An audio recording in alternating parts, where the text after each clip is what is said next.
अस्सलाम वालेकुम दोस्तों, यहाँ पे आपको अहम और ताज़ा तरीन ब्रेकिंग न्यूज़ से आगाह कर दें कि आज मुल्क के बहुत बड़े इलाकों में बहुत बड़ा ख़तरनाक तरीन हाई अलर्ट जारी कर दिया गया है। जी हाँ दोस्तों, क्या वजह बनी कि महकमा मौसमियात को आज मुल्क भर में बहुत बड़े पैमाने पर ख़तरनाक तरीन हाई अलर्ट जारी करना पड़ा, मैं आपको मुकम्मल तफसील के साथ बताऊँगा इस छोटी सी वीडियो में। तो दोस्तों, इसलिए वीडियो को अपने आखिर तक लाजमी देखते रहना है। उससे पहले दोस्तों, वीडियो को लाइक करके चैनल को सब्सक्राइब करके साथ दिए बेल आइकन को लाजमी इनेबल कर देना है, ताकि इस तरह की खबरों का नोटिफिकेशन आपको हर वक्त और सबसे पहले मिलता रहे और आप रहें बाखबर।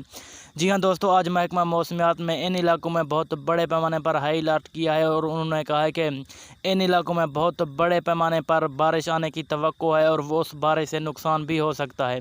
तो दोस्तों, बलूचिस्तान के इलाकों में किला सैफुल्ला, ज़ियारत, लोरालाई, कोहलू, बारखां, बागनाड़ी और सिब्बी। सिंध के इलाकों में कश्मोर, कंड कोट, गौसपुर, सुल्तानकोट, कादरपुर, मीरपुर, बन्नू, आकिल, सांगी, सखर, लाड़काना, खैरपुर, लियारी, महराबपुर, नौशहरा। पंजाब के इलाकों में राजनपुर, तरंडा, मोहम्मद पनाह, अहमदपुर ईस्ट और इसके साथ ज़ाहिर पीर, फ़ैरोज़ और इसके साथ रुझान, मोहब्बतपुर, खानपुर, पीर भुट्टा, रहीम यार खान, बंगला मंठार और सादकाबाद में बहुत बड़े पैमाने पर बारिश आने की तवक्को है।